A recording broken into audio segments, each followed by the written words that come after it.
अगर आप जानना चाहते हैं कि क्लास 12th के स्टूडेंट्स के पास कॉमर्स के बाद क्या क्या ऑप्शंस होते हैं फाइनेंस और कॉमर्स रिलेटेड एक्टिविटीज़ के, तो ये वीडियो आपके लिए है। नमस्कार दोस्तों, मेरा नाम है सीए नितिन गुरु और ये हमारा चैनल है फाइनेंस 91, जिसपे कि हम नेशनल और इंटरनेशनल इकोनॉमिक्स और फाइनेंस रिलेटेड टॉपिक्स आपके लिए लेके आते हैं। साथ ही साथ लेकर आते हैं बहुत सारी अकेडमिक और एजुकेशनल वीडियोज़।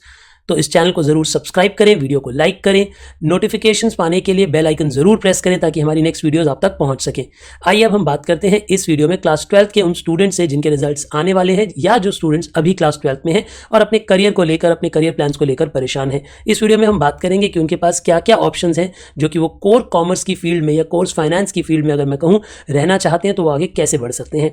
लगभग पिछले 12 ईयर्स से मैं स्टूडेंट्स को पढ़ा रहा हूँ, डिफरेंट फ्रेटर्निटीज़, चाहे वो MBA स्टूडेंट्स हो, CA, CS, CFA, CMA के कोर्सेज हों, इंटरनेशनल कोर्सेज लाइक ACC हों, तो एक वाइड स्पेक्ट्रम ऑफ स्टूडेंट्स को मैं पढ़ा चुका हूं। लगभग 20,000 से ज़्यादा स्टूडेंट्स को अब तक मैं पढ़ा चुका हूं। उस अपने पूरे एक्सपीरियंस को कोशिश करूंगा कि इस शॉर्ट वीडियो में आप तक पहुंचा सकूं। तो देखिए, जैसे ही आप क्लास 12 पास करते हैं आपके पास बड़े सारे ऑप्शंस होते हैं। सबसे पहले कुछ स्टूडेंट्स ऐसे होते हैं जो बैचलर्स कोर्सेज करना चाहते हैं। बैचलर्स कोर्सेज में चाहे वो बीकॉम ऑनर्स, इकोनॉमिक्स ऑनर्स या बहुत सारे और बैचलर्स होते हैं। प्रोफेशनल बैचलर्स कोर्सेज भी होते हैं आजकल आपके पास, जैसे BFIA वगैरह। ये सब बैचलर्स कोर्सेज हैं। अब बैचलर्स कोर्सेज के बाद कुछ स्टूडेंट्स इंटर्नशिप और कॉलेज प्लेसमेंट्स में बिलीव करते हैं और जल्दी जॉब स्टार्ट करना चाहते हैं, और कुछ स्टूडेंट इनके बाद आगे चल के MBA करना चाहते हैं या फिर सिविल सर्विसेज में जाना चाहते हैं या गवर्नमेंट जॉब्स के एग्ज़ाम्स देते हैं, बैंक PO वगैरह के, जो कि ग्रेजुएशन के बाद दिए जा सकते हैं। और कुछ स्टूडेंट्स ग्रेजुएशन के बाद प्रोफेशनल कोर्सेज में जाते हैं। प्रोफेशनल कोर्सेज जैसे कि CA, CS, CMA, ACCA etcetera. और कुछ लोग काम करना स्टार्ट कर देते हैं और काम करने के साथ साथ अपनी पढ़ाई चालू रखते हैं। कुछ ना कुछ मास्टर्स या MCOM वगैरह करते हैं, चाहे MBA करें चाहे MCOM करें, थ्रू कॉरेस्पॉन्डेंस। अगर आप मुझसे ये जानना चाहेंगे कि बेस्ट रूट मेरे अकॉर्डिंग क्या है, तो ज़रा थोड़ी देर वीडियो को देखिए। पहले मैं आपके सामने ये पेश करना चाहूँगा, ये बताना चाहूँगा कि डिफरेंट तरह के स्टूडेंट्स क्या क्या करते हैं, और फिर उसमें से अपनी एडवाइस ज़रूर दूंगा कि मेरे अकॉर्डिंग बेस्ट कॉम्बिनेशंस आप क्या बना सकते हैं।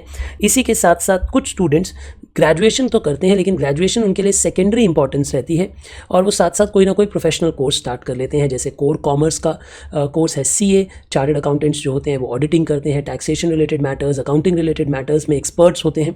अगर वहीं पर आप कहें CS, तो ये कंपनी सेक्रेटरीज होते हैं। Company secretaries usually filing related processes, company की फॉर्मेशन और कंपनी की जो रेगुलेटरी फाइलिंग होती है गवर्नमेंट डिपार्टमेंट्स के पास, ये सब उन चीज़ों को संभालते हैं ताकि कंपनी स्मूथ रन करे।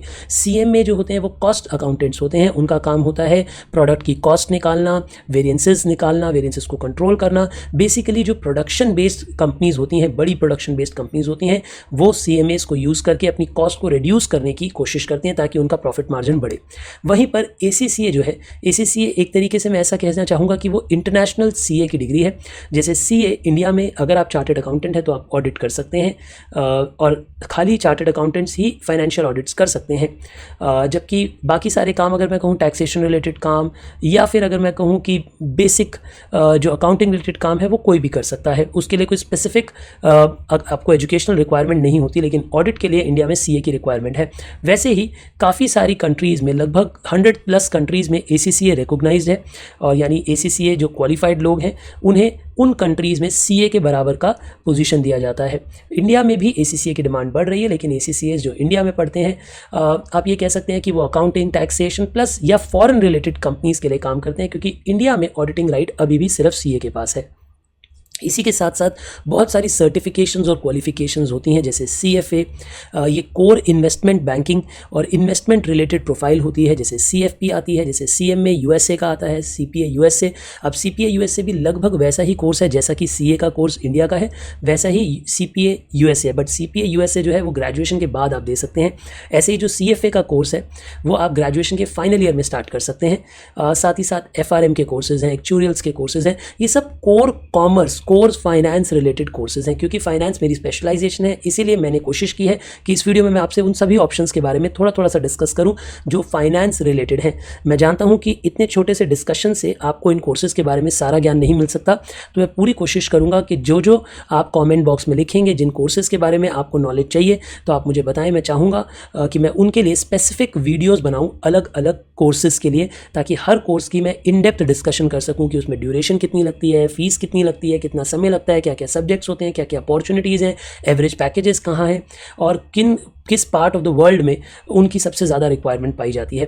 तो ये तो दो रास्ते मैंने आपके सामने पेश किए कि या तो स्टूडेंट बैचलर्स और उसके बाद मास्टर्स की तरफ सोचते हैं या तब प्रोफेशनल कोर्स करने की सोचते हैं, या कुछ स्टूडेंट स्टार्टिंग में ही 12th के बाद ही प्रोफेशनल कोर्स ले लेते हैं, साथ में ग्रेजुएशन करनी स्टार्ट कर देते हैं। अगर आप मुझसे पूछें कि मेरे अकॉर्डिंग क्या बेस्ट रूट रहेगा, तो मुझे ऐसा लगता है कि अगर आपका किसी टॉप कॉलेज में भी नाम आ रहा है तो भी मैं कहूँगा कि आपको ग्रेजुएशन के साथ साथ प्रोफेशनल कोर्स साथ साथ ज़रूर लेके चलना चाहिए। मैं इस पर कोई कॉमेंट नहीं देना चाहूँगा कि आप CA करें, CS करें, CMA करें, ACCA करें, CFA करें, क्योंकि इनमें से ज़्यादातर कोर्सेज हम खुद पढ़ाते हैं। तो मेरा बोलना जो है वो कहीं ना कहीं आपको बायस लग सकता है, क्योंकि सर खुद पढ़ाते हैं। जैसा कि आप जानते हैं कि हमारे पास 3 अलग अलग प्लेटफॉर्म्स हैं, जिसमें EDU 91 पे हम CA को ट्रेन करते हैं, स्किल 91 पे हम बहुत सारी स्किल बिल्डिंग करते हैं अलग अलग कोर्सेज के स्टूडेंट्स की, और learn 91 is a dedicated platform for ACCA students. तो इन सब वेबसाइट्स के थ्रू और इन सब प्लेटफॉर्म्स के थ्रू हम आपको प्रोवाइड करते हैं क्वालिटी कंटेंट कोचिंग क्लासेस जो है बेसिकली, जिसके कारण आप इजीली पास हो सकते हैं ये एग्ज़ाम। पर इस वीडियो में मैं कंटेंट देना चाहता हूँ सिर्फ और सिर्फ करियर डिसीजन से रिलेटेड।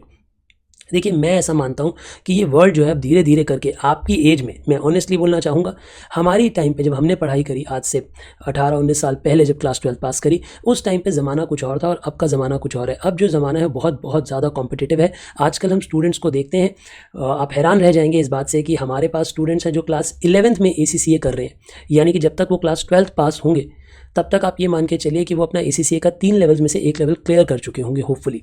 यानी ऐसे भी स्टूडेंट्स हैं जो अर्ली स्टार्ट करते हैं, और अगर आप क्लास 12th के बाद स्टार्ट करें तो मुझे लगता है उससे ज़्यादा और डिले नहीं करना चाहिए। आप कोई भी प्रोफेशनल कोर्स करना चाहें, चाहे CA, चाहे CS, चाहे ACCA, और क्योंकि बाकी के जो कोर्सेज़ हैं वो आप ग्रेजुएशन के बाद करते हैं। अगर आप सिर्फ ग्रेजुएशन पर ध्यान देते हैं 3 साल, तो मुझे ऐसा लगता है कि कहीं ना कहीं आप अपने टैलेंट, कहीं ना कहीं आप अपनी एनर्जी, कहीं ना कहीं आप अपने फोकस को खो देते हैं। क्योंकि जितनी मेहनत आपने क्लास 12th में की होती है, ग्रेजुएशन में आप कंपेरेबली, ज़्यादातर ग्रेजुएशन कोर्सेज में आप उससे कम मेहनत करते हैं।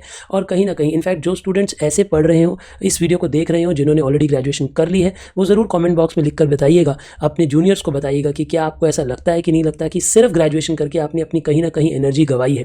क्योंकि अगर साथ में आपके वो दोस्त जो ग्रेजुएशन के साथ साथ प्रोफेशनल कोर्स कर रहे थे, वो कहीं ना कहीं आपसे एज पे हैं, आगे हैं, क्योंकि ग्रेजुएशन तो उनकी भी चल रही है, मास्टर्स वो भी कर सकते हैं, या वो सब चीज़ें जो आप कर सकते हैं, सिविल सर्विसेज वगैरह की प्रिपरेशन या फिर गवर्नमेंट जॉब्स के लिए अप्लाई वो भी कर सकते हैं, क्योंकि ग्रेजुएट वो भी हैं, लेकिन उनके पास कोई ना कोई प्रोफेशनल क्वालिफिकेशन या तो कंप्लीट या पार्शियली कंप्लीट ज़रूर है, जिसके कारण उन्हें एडवांटेज मिलती है। साथ ही साथ मैं आपको ये बोलना चाहूँगा, आप कुछ भी करें बट साथ साथ अपनी स्किल बिल्डिंग करते रहें, चाहे वो कोर्सेज हो शॉर्ट टर्म कोर्सेज, जैसे NISM मैंने सिर्फ एक एग्जाम्पल लिखा है, ऐसे बहुत सारे और शॉर्ट टर्म कोर्सेज हैं जिनके बारे में मैं आपके लिए ज़रूर वीडियो बनाऊंगा। अगर आपको चाहिए होगी कि कौन कौन से शॉर्ट टर्म कोर्सेज आप ग्रेजुएशन के ड्यूरेशन में साथ साथ कर सकते हैं, जो आपके CV को वैल्यू ऐड करते हैं, और साथ ही साथ कोई ना कोई आप इंटरनेशनल लैंग्वेज भी सीख सकते हैं, ताकि आपकी एक्सेप्टेबिलिटी अक्रॉस द ग्लोब बहुत ज़्यादा हो जाए। क्योंकि जैसा हम एक्सपेक्ट कर रहे हैं कि आने वाले समय में इंडिया में बहुत सारी फॉरेन जॉब्स आएंगी और इंडिया में बहुत सारी फॉरेन की कंपनीज एस्टैब्लिश होंगी, तो मुझे लगता है learning an international language will add another feather to your cap. ये एक बिल्कुल बेसिक दिल से बनाई हुई वीडियो है, मैंने इसमें कोई भी स्पेसिफिक एंगल आपको नहीं बताया, चॉइस आपकी होगी, लेकिन गाइडेंस हम जरूर दे सकते हैं कि उस पर्टिकुलर कोर्स में आपको क्या क्या करना चाहिए, उसकी तरफ अप्रोच कैसे करना चाहिए। मुझे कमेंट बॉक्स में लिख के भेजिए कि आप इनमें से किन कोर्सेज में इंटरेस्टेड हैं, किन की डिटेल्स आपको चाहिए, ताकि मैं नेक्स्ट वीडियो में उस कोर्स की डिटेल आपको दे सकूँ। ऑलराइट, मिलते रहेंगे इन वीडियोस में, और इस सीरीज़ में मैं आपको बहुत सारी वीडियोस प्रेजेंट करूंगा, ताकि आप आपके लिए करियर डिसीजन करना काफ़ी आसान रहे। टेक केयर, एंजॉय सेल्फ, और चैनल को सब्सक्राइब करिए, वीडियो को शेयर ज़रूर करिए अपने फ्रेंड्स के साथ। Bye bye.